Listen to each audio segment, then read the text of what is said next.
Senta com a gente, porque hoje tem muita história para desenrolar. É porque crescer não precisa ser um nó. E isso é o desenrola. Eu sou a Clarissa E eu sou a Alice. e hoje a Alice vai trazer para nós a história de uma criança que não queria comer. E aí, Alice, assunto super comum, né? Nossa, a gente vê isso o tempo inteiro, né, Clarissa? As pessoas vêm nos procurar por conta disso. Então eu queria contar a história pra gente desenrolar hoje de um menino de 10 anos que ele veio me procurar.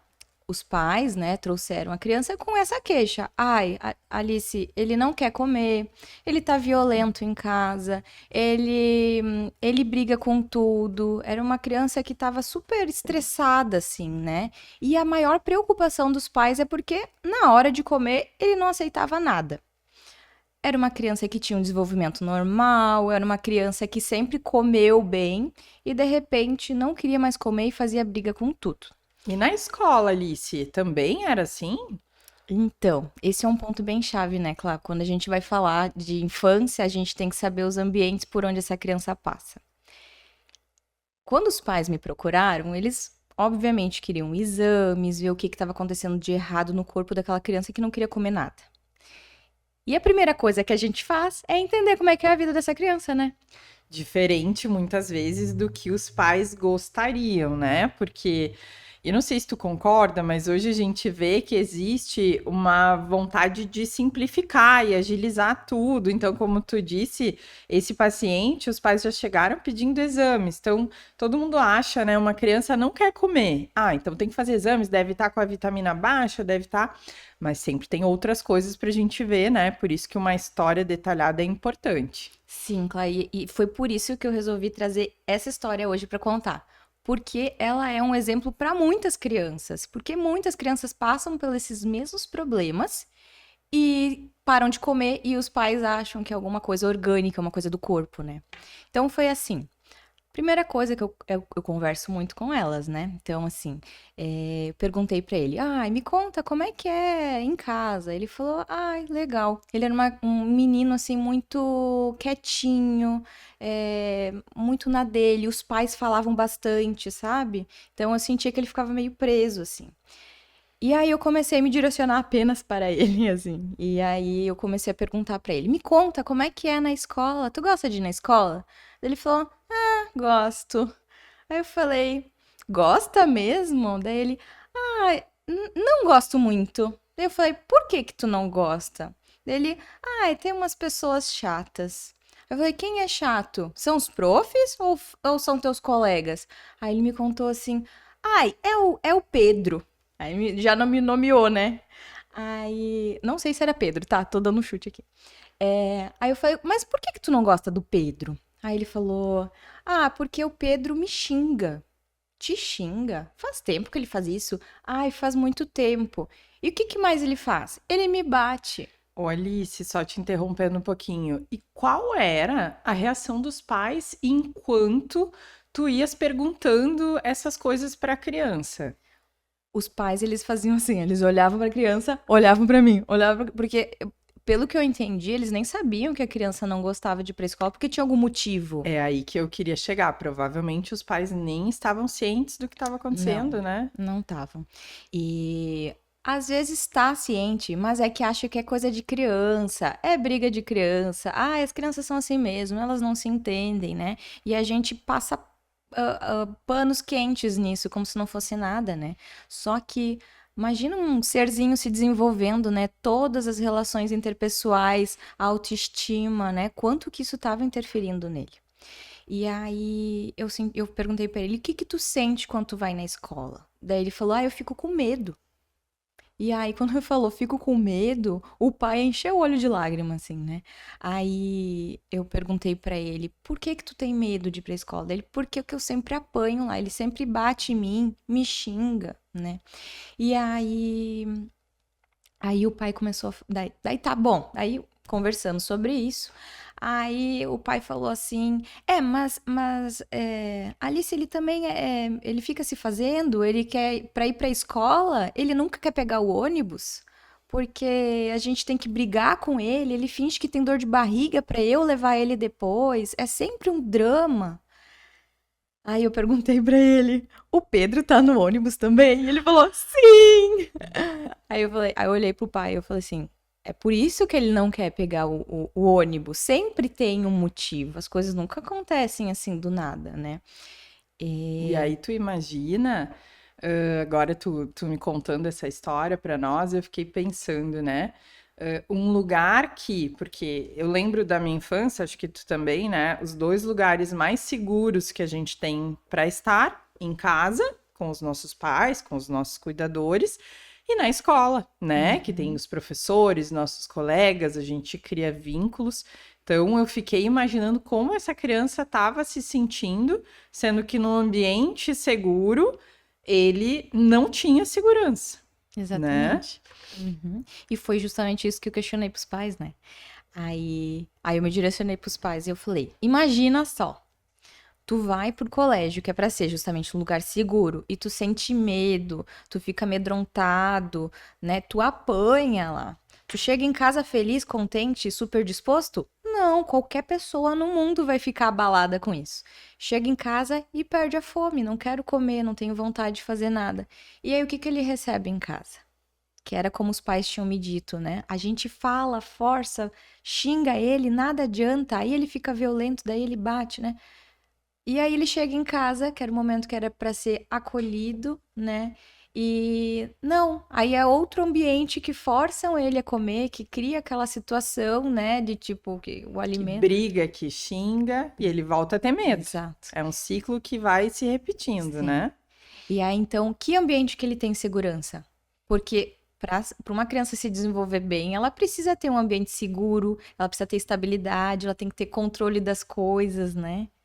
Uma coisa bem interessante, assim, é dos filmes, né, claro. Quando a criança, ela gosta muito de ver o mesmo filme, né? Repete sempre o mesmo filme, porque aquilo traz segurança pra ela. Segurança, previsibilidade, né? Hum, Saber o que vai acontecer. Então, hum. isso é super necessário para as crianças. Mas eu estava lembrando assim do que tu contou no começo desse caso, como é importante, né, que os pais entendam que uma queixa, digamos, ampla, porque não comer. Eu acho que não tem um pediatra que não tenha, pelo menos uma vez por dia, uma criança que chegue reclamando, o pais, né, que cheguem reclamando que a criança não come ou que está comendo menos. O quanto precisa ter essa avaliação ampla, né? E que a gente entende que muitas vezes os pais não conseguem chegar por conta nisso, né? No que está gerando essa questão. E sempre eles acabam pensando nas coisas orgânicas. E claro, Uhum, eu não estou dizendo que a gente não tem que pensar nisso, né? uhum. Então, por isso tu deixou bem claro que esse menino de 10 anos, ele estava com as curvas de crescimento adequadas, então a importância de ter esse acompanhamento rotineiro, ele tinha um exame físico normal. Então, o que está fazendo essa criança não comer, né? A gente ter esse olhar amplo, tanto da família quanto da escola. Eu penso que a escola também, né, tem um papel importante de observar essas questões e do acompanhamento pediátrico, né, da gente ampliar o olhar. E outra coisa que me veio foi que eu imagino, tu vai nos contar, que quando tu abordou os pais, provavelmente estou aqui inferindo, deviam ser pais bastante atarefados. Muito trabalho, uma rotina Uhum. pesada, sai cedo de casa, volta tarde, cansado. Gente, essa é a realidade, né, do Uhum. nosso país, cargas horárias de trabalho muito extensivas, pais cansados. A gente tá hiperconectado, nós adultos, a gente fala muito das crianças, mas nós adultos estamos, né? E Uhum. aí eu imagino que talvez esses pais não tivessem tendo tempo com essa criança. Era por aí? Justamente, claro, porque o legal desse caso é porque eu vi a criança depois dessa conversa, né? Naquele primeiro momento, o pai, eu disse, né, encheu os olhos de lágrima e aí depois ele falou que quando ele era pequeno, ele tinha esses momentos que ele ficava com medo também, amedrontado, que ele não tinha apoio também em casa. Então ele até se identificou com o filho, sabe? E muitas vezes é isso, a gente acaba criando os nossos filhos conforme a gente foi Foi criado, né? A criado, gente tem as claro. nossas referências e por mais que às vezes a gente diga que não vai seguir, não vai fazer o que fazia antes, às vezes a gente acaba repetindo, né? Então, quando eu vi essa criança, foi 3 semanas depois, tá claro? 3 semanas apenas. Era uma criança completamente diferente. Quando ele Ele voltou. voltou. Depois de 3 semanas Nossa. dessa conversa, eu pedi exames, porque era uma criança que não tinha exames, né? Ela não tinha acompanhamento, assim, regular. E aí, assim, não tinha nada dos exames que explicasse alguma coisa, não tinha nenhuma hipovitaminose, anemia, não tinha nada assim, tá? Apesar de não estar comendo tão bem. E só que chegou uma criança completamente diferente. Chegou saltitando, conversando, sabe? Até a postura dela comigo, claro. Naquele segundo momento ele já me conhecia, então as crianças elas fazem vínculos com a gente, elas têm muita facilidade em gostar das pessoas, né? Então ela já chegou saltitando, conversando. E aí eu olhei para os pais e eu falei, me conta o que que aconteceu. E aí o pai falou assim, tu sabe que tu tinha razão. Ele falou assim, é, eu comecei a tirar um tempo para estar com ele, porque eu percebi que apesar de estar na mesma sala, de estar no mesmo ambiente, isso não é estar com a pessoa. Isso não, eu não estava presente. Ele falou isso, Clara, Olha tu acredita? que conclusão linda. Isso emociona a Foi, gente, eu me né? arrepiei assim, eu pensei, meu Deus, sabe? Porque uma coisa é a gente falar, a gente tem que estar presente, a gente tem que, né, conhecer as pessoas que estão com a gente. Outra coisa é a gente conseguir assimilar isso e fazer isso acontecer, né? E aí eu Exato. via essa transformação ali. Aí ele me contou que eles têm um momento que eles saem para conversar, que eles ficam fazendo, jogam coisinhas entre eles, né? Que tinha algumas coisas que ele nem sabia que o filho dele gostava, né? E coisas que ele gostava também de fazer. Então começaram a criar momentos juntos. 3 semanas. Três Só semanas. três E semanas. esse pai certamente também foi à escola. Foi na escola, falou sobre esse menino, né? Então esse menino acabaram descobrindo que outras crianças também estavam sofrendo pelo comportamento desse menino, né? Desse Pedro que eu dei o exemplo aí.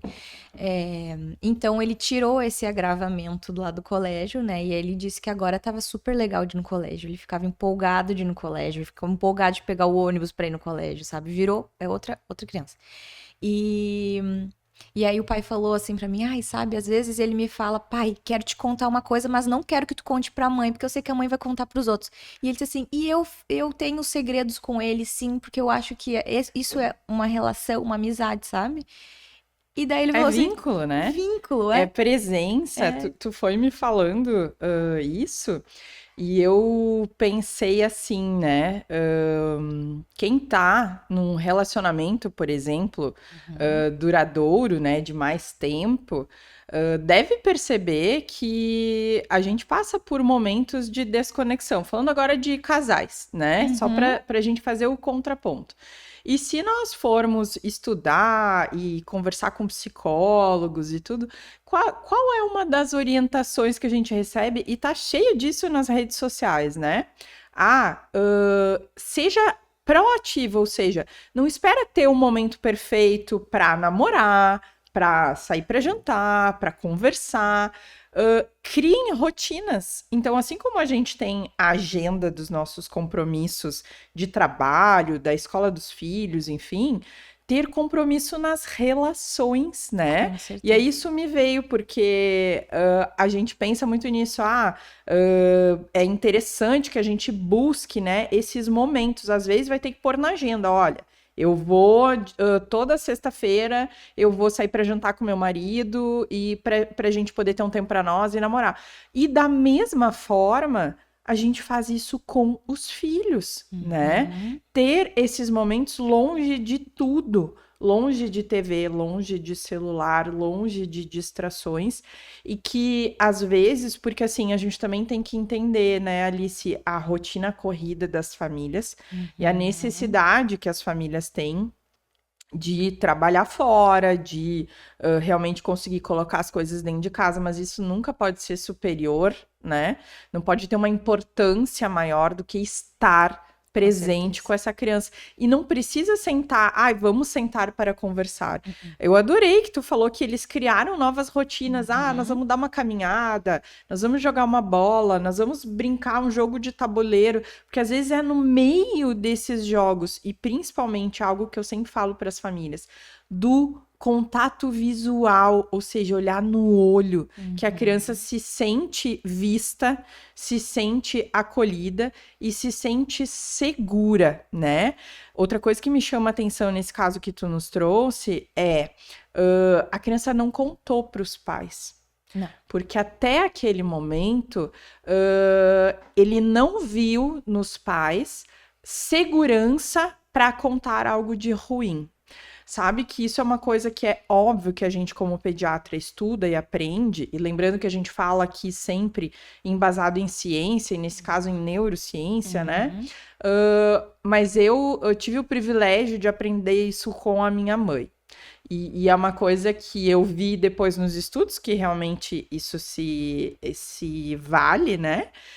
Como é importante. Então, a minha mãe chegava para nós e dizia assim: olha só, tudo que acontecer, seja bom ou seja ruim, seja feio ou seja bonito, tu pode e deve contar para mim e pro teu pai.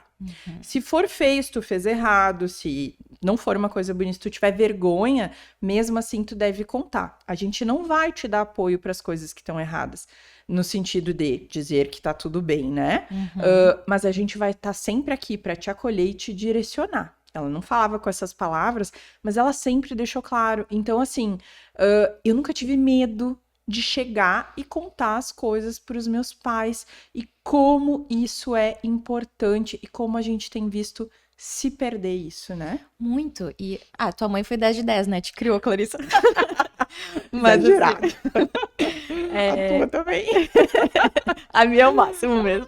É que, desculpa, as duas são professoras, É, né? dos professores não tinha como sair diferente, né? Mas assim, a gente tem que, né, planejar isso que tu falou. E até as amizades. Uma amizade que tu não vê há muito tempo, mas é uma amizade que tu tira 10 minutos pra falar com ela, fazer uma ligação de vídeo, falar o que que tá acontecendo na tua vida, tu já mantém esse vínculo aberto, né? Esse vínculo perto, assim. Exato. Mas uma coisa que às vezes eu vejo que confundem muito é isso que tu comentou, de agora vamos sentar e conversar. Ninguém sai e fala assim, começa a falar dos seus problemas. Quando essa criança falou pra mim que ela tava sofrendo esse bullying dentro do colégio, não foi porque ela confia mais em mim ou porque ela tem mais vínculo comigo. Não. Por que que ela contou pra mim? Porque eu tava interessada em saber o que que tava acontecendo, porque eu tava presente, eu queria conversar com ela. E quando eles se sentem escutados e eles veem que o que acontece com eles não é uma coisa qualquer, quando as pessoas dão importância para os sentimentos deles, eles se sentem à vontade de falar, né? Exato. E uma coisa que os adolescentes me falam muito quando vão conversar com os pais é isso.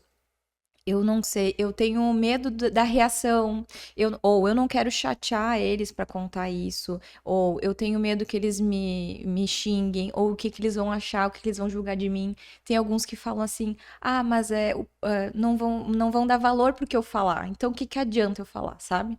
E aí, o ponto de não ser um momento assim, vamos sentar e conversar, de ser um momento natural, entende? Porque eles entendem quando a pessoa senta na tua frente pra só, eu quero entender agora que se tá acontecendo alguma coisa de ruim, me conte tudo.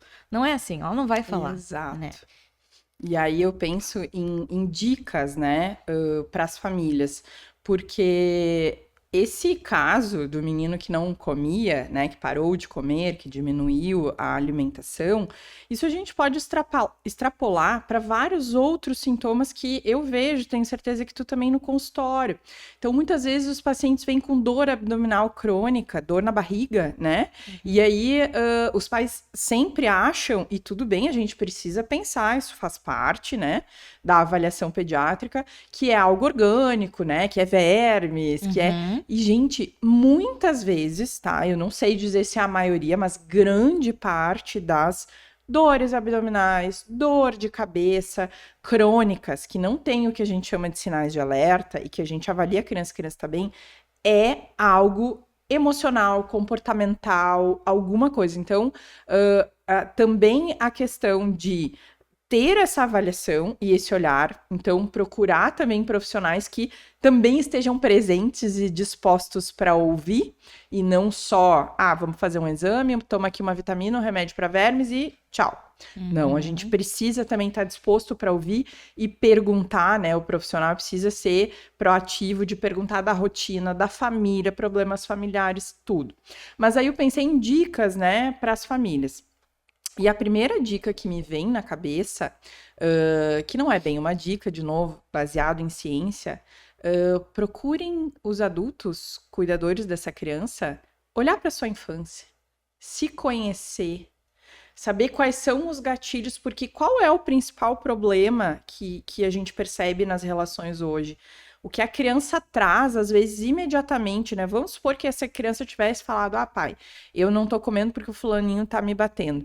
Se esse pai não digamos, não tem um autoconhecimento, não pensou sobre como ele foi tratado nessas situações que eventualmente ele também pode ter passado, daqui a pouco ele vai só reagir. Mas isso aí não é problema, isso aí não sei o quê, né?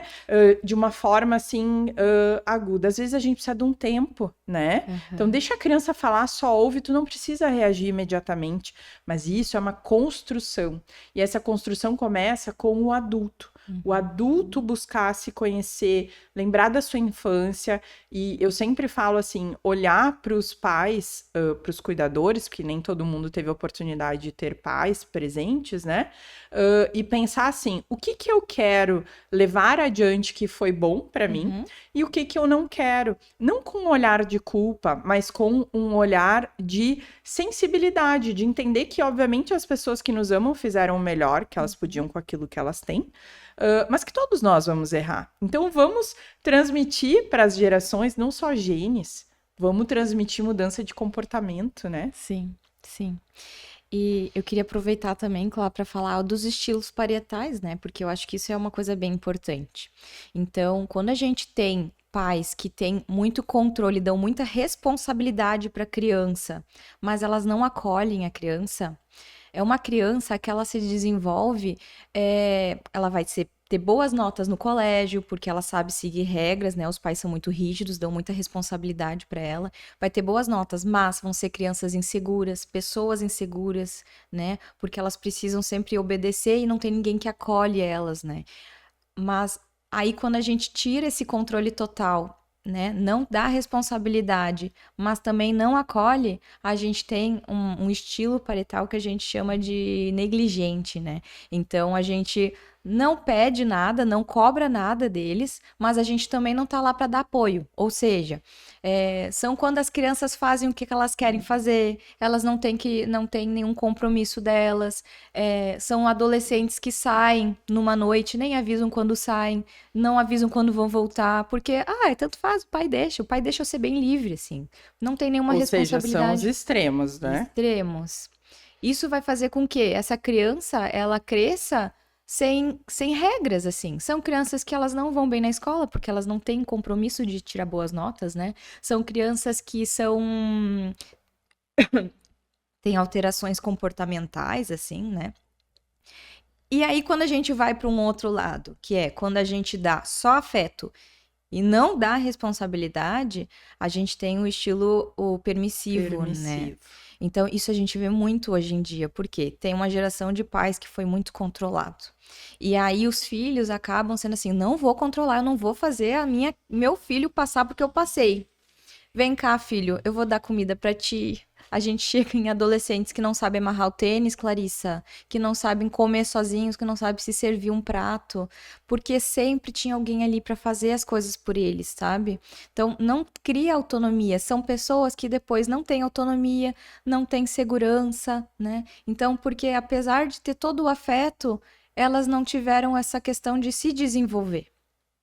E aí, quando a gente junta pais que dão muitas responsabilidades e muito afeto, a gente tem crianças que elas crescem com segurança, normalmente são crianças líderes que a gente fala, né? Crianças que tiram boas notas, elas sabem fazer as coisas, são desenvoltas, porque elas têm um apoio emocional em casa também. Que se elas errar, não vai ser o fim do mundo, elas vão crescer, vão aprender com o erro delas, porque tem alguém para dar suporte, sabe? Exatamente. É acolher, é orientar. Então, isso nada tem a ver com a permissividade, né, que tu falou. Uhum. E outro, um estilo parental que a gente identificou e nomeou há pouco tempo é a parentalidade distraída, né? Sim. Isso, a Uhum. gente tem visto cada vez mais no consultório. Eu confesso, assim, que chega a me dar uma angústia, né? Porque às vezes eu tô lá examinando uma criança que tá ali inteira, né? Que tá faceira, que tá brincando. Aí é tão E aí bom, eu né? vou.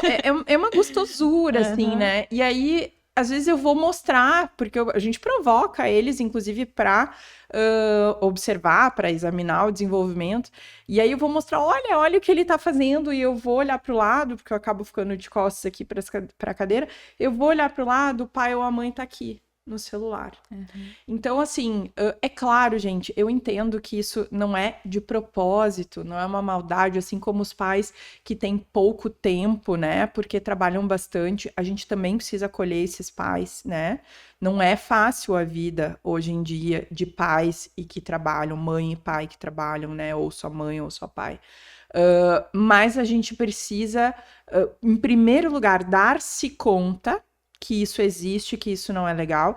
E volto a dizer, ser proativo, começar a mudar o nosso comportamento perante as crianças para que a gente consiga que elas também mudem, né?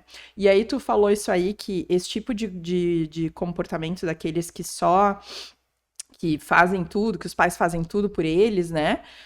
Vou dar um exemplo agora, para ver como a gente observa isso, e não adianta, a gente deve ser assim também. Sem querer, e não é um julgamento, a gente observa as coisas. E eu sou uma curiosa, como a gente estava comentando outro dia, e observadora. Então hoje eu estava fazendo uma escova para vir para cá, Hoje? né? Hoje, agora, pô, Ah. tava fazendo uma escova, e aí eu escutei, enfim. A pessoa que é uma senhora, né, fazer a escova, ela chamar outra pessoa e dizer, vai lá para ver se o fulaninho, que o fulaninho, eu sei que já é um adulto que trabalha, se o fulaninho já acordou para ir trabalhar. Pra ir trabalhar. Gente, para ir trabalhar. Eu não sei o grau de parentesco, enfim, sim. mas o que eu quero dizer com isso é que isso não é saudável. E apesar disso ser feito por amor, isso não é amor. Porque o amor tem que trazer crescimento.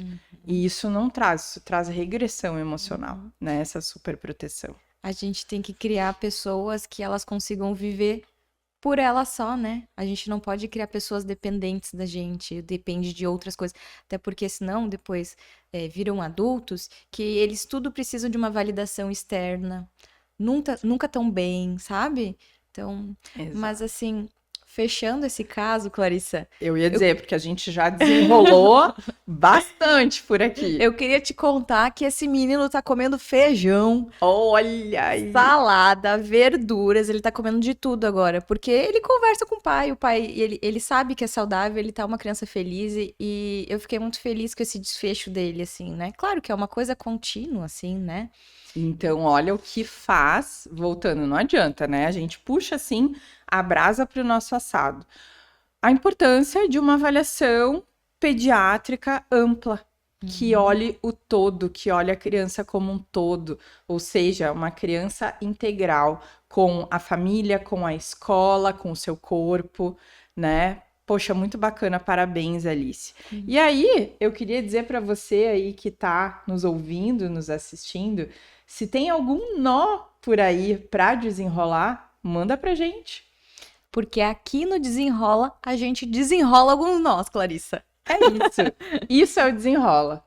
E eu queria agradecer, Clarissa, o nosso primeiro apoiador. A Quinta dos Pirilampos. Porque aqui a gente desenrola, mas é com o café da nossa terra.